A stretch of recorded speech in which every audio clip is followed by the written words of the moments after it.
अभी हाल ही में 8वें वेतन आयोग का अध्यक्ष नियुक्त कर दिया गया है। क्या नियुक्त कर दिया गया है? 8वें वेतन आयोग का ना। अब पापा की पेंशन बढ़ेगी, अब पापा का वेतन भी बढ़ेगा। 8वें वेतन आयोग का क्या बना दिया गया है? 8वें वेतन आयोग का अध्यक्ष नियुक्त किया गया है। अध्यक्ष नियुक्त किया गया है। अच्छा, आप लोग बहुत खुश हो जाते होंगे ना जब वेतन आयोग लगता होगा, जब पे कमीशन लगता है। अब लगता है पापा की तनख्वाह 50 थी 70 हो जाएगा, लेकिन मैं दुखी हो जाता हूँ जब वेतन ये लगता है। थोड़ा सा दुखी इसलिए हो जाता हूँ, आपको एक तरफ दिखता है, आप यकीन करिए इस बात को आप समझ नहीं पाते। अगर आप बहुत गहराई से मूल्यांकन करेंगे तो छठा वेतन आयोग जब लगा था, मुझे याद है शायद ये वेतन छठा वेतन आयोग 2014-15 के आसपास जब लगा था, तो उस समय जो वेतन छठा वेतन आयोग लगा था तो लोगों को वेतन दोगुनी हो गई थी। उसमें प्राइमरी के टीचर्स 15 से 16 हज़ार तनख्वाह पाते थे, सीधा 28 से 30 हज़ार पहुंच गए थे। लोग बहुत खुश हुए कि वेतन दुगना हो गया, लेकिन आप दूसरी तरफ समझ नहीं पाए। जब 12 से 14 हज़ार रुपये आपको वेतन मिलता था, तो आपके खर्च भी चलते थे, 2-3 हज़ार रुपये सेविंग भी हो जाती थी। आपका वेतन अचानक से बढ़ा तो आपका वेतन 28 से 30 हज़ार हो गया, लेकिन शायद आप ये भूल गए कि 28 से 30 हज़ार होने के बाद आप कर्ज में चले गए। 1-2 हज़ार आपका कर्जे हर महीने हो जाता था, अब सेविंग आपकी धीरे-धीरे खत्म होने लगी। मतलब कहना क्या चाहते हैं? कहना यही चाहते हैं कि जब कभी भी पे कमीशन लगता है, जब कभी भी केंद्रीय कर्मचारी और राज्य कर्मचारियों के वेतन को बढ़ाया जाता है, एक तरफ तो आपको आय का साधन तो बढ़ता है, लेकिन मार्केट में डिमांड बढ़ जाती है, मार्केट में तरलता बढ़ जाती है। मार्केट में जब तरलता बढ़ती है, मार्केट में जब डिमांड बढ़ती है, तो महंगाई बढ़ती है, और महंगाई जब बढ़ती है तो ध्यान रखिएगा, आम जनता के लिए भी दिक्कत थोड़ा-सा एक बार दिखाई देती है। और जो वेतन बढ़ा है, केवल वेतन बढ़ने का सुख मिलता है, सेविंग का सुख नहीं मिलता है।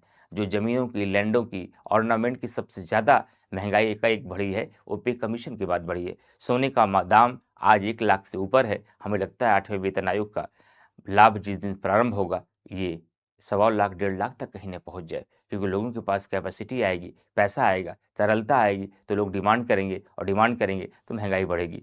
और भारत में सरकारी कर्मचारी में हैं कितने लोग? 4% लोग।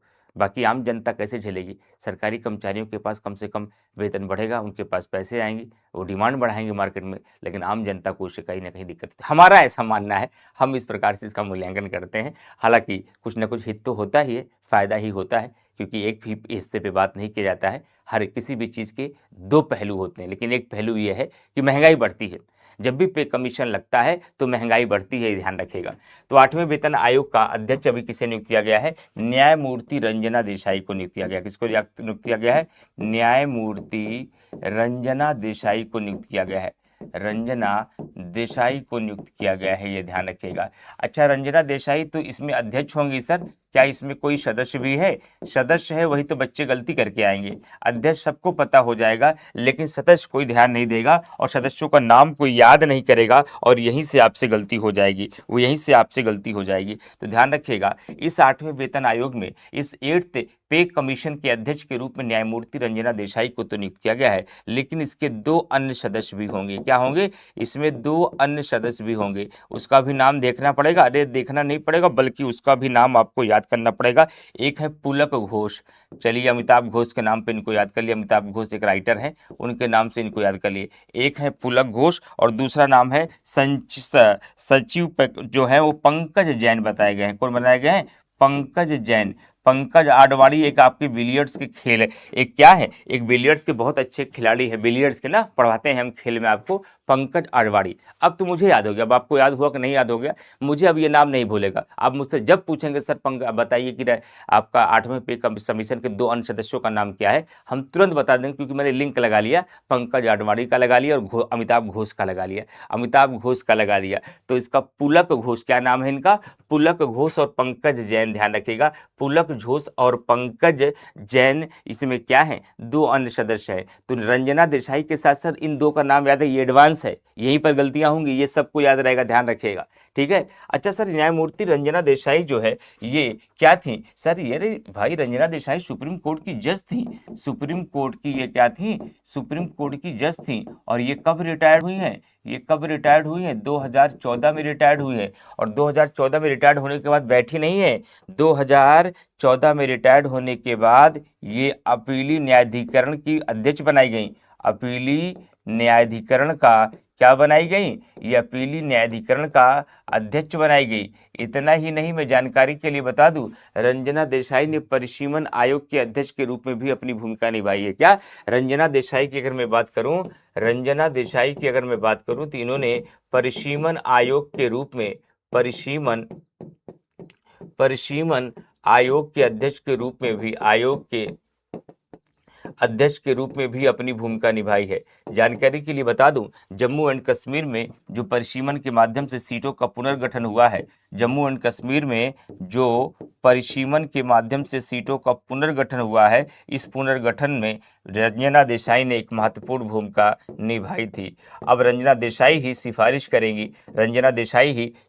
करेंगी कि अब आखिरकार केंद्रीय कर्मचारियों के वेतन को कितना बढ़ाया जाना चाहिए। और यही 8वां पे कमीशन केवल केंद्र के कर्मचारियों के नहीं बल्कि स्टेट के कर्मचारियों के भी वेतन का क्या करेगी? इजाफा करने की सिफारिश करेगी। एक बात और बता देता हूं कि यूनिफॉर्म सिविल कोड के अंतर्गत क्या क्या लागू किया जाना चाहिए, इसके लिए एक समिति बनाई गई थी, उसके भी अध्यक्ष रंजना देसाई ही थी। क्या? यूनिफॉर्म सिविल कोड यानी एक समान नागरिक संहिता को लागू करने के लिए क्या क्या सिफारिशें होनी चाहिए, उसके लिए एक समिति का गठन किया गया था, उसकी भी अध्यक्ष रंजना देसाई ही बनाई गई थी। और बात अगर पे कमीशन की किया जाए, परिसीमन आयोग की, तो विधि वर्मा जी ज्ञान बता रही हैं बच्चों को, बहुत अच्छा बता रहे हैं आप, कि अब तक कुल 4 पे कमीशन का गठन किया जा चुका है। क्या?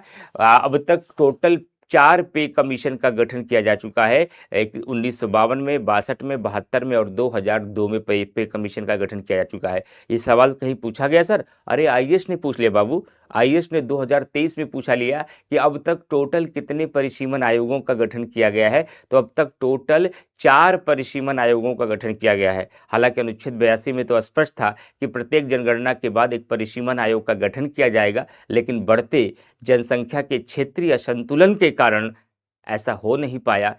3 परिसीमन आयोगों के बाद परिसीमन आयोग का गठन 2 वर्ष नहीं हुआ, 2 जनगणना के बाद नहीं हुआ, लेकिन आखिरकार 87वां संविधान संशोधन 2003 के माध्यम से एक नई व्यवस्था बना दी गया कि जब आपके चौथे परिसीमन आयोग का गठन किया गया तो कहा गया नया परिसीमन आयोग अब जनगणना 2001 के अनुसार काम करेगा, और अब वर्तमान में यही परिसीमन आयोग जो है चौथा ये काम कर रहा है।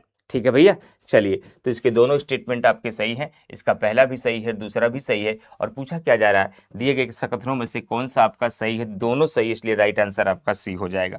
ठीक है, तो ये सारी बातें मैंने आपको बता दी, ए भी मैंने समझा दिया, ए भी समझा दिया, ए भी समझा दिया, जो नई बातें आएंगी वो भी बता देंगे।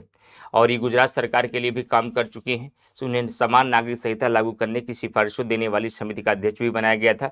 वह सुप्रीम कोर्ट के जज के रूप में 2014 में रिटायर्ड हुए।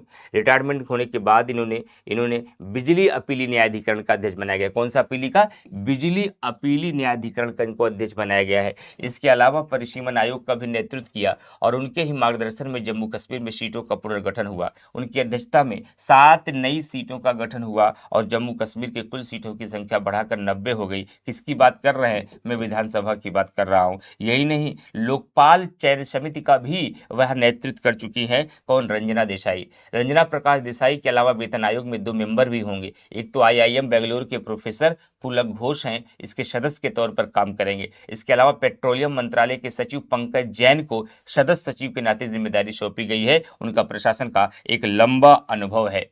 न्यायमूर्ति रंजना प्रकाश देसाई का जन्म 30 अक्टूबर 1949 को हुआ था। उन्होंने 1970 में एलिफिंस्टन कॉलेज से कला स्नातक और 1973 में गवर्नमेंट लॉ कॉलेज बॉम्बे से लॉ ग्रेजुएशन में डिग्री हासिल की है और 2014 तक वो सुप्रीम कोर्ट की न्यायाधीश रही हैं। राइट, समझ में आ गया भैया सब लोगों को?